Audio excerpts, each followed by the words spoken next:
Red era is the era that has the most links to the 1975 and Maddie Healy, in my opinion. I know that's going to be kind of shocking for a lot of you because you probably don't see it, but behind me, I'm going to just show some of the symbols that relate to both or were used later on. I definitely think that these symbols could symbolize more than one person.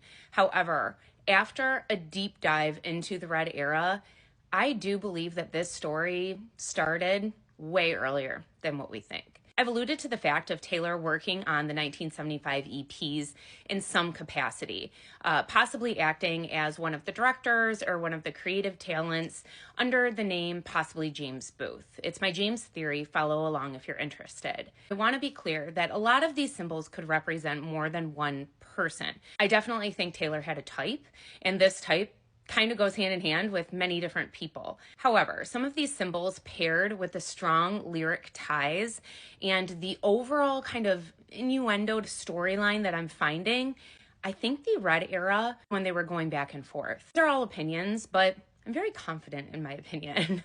I know that probably doesn't mean a lot to some of you, but by the end of this weekend, maybe you'll kind of see where I'm going with this when I do my timeline. The Red era to me stands out as a turning point in time where they were on and off and she was dating a lot of other people.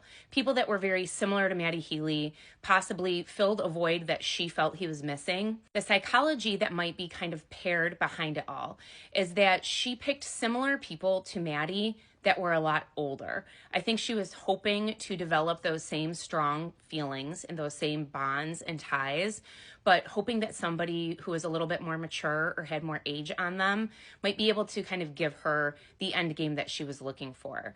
During this time, I think they kind of went in and out of one another's lives. And that's why I think the Red era has so much symbolism to not just Maddie Healy, but to the 1975. This was also the time where she most likely worked on those EPs, and honestly, I think she got really close to the band. I don't think it was just the Maddie show. I think Maddie was the love interest, but I think the 1975 kind of became like a second family to her. As we know with young love, when you break up with a person, you break up with their family, you break up with their friends, and this can have devastating consequences on somebody that might not have the emotional maturity to handle it. I believe that the Red era is Taylor trying to handle it. I think during the Red era, Taylor knew that they weren't compatible.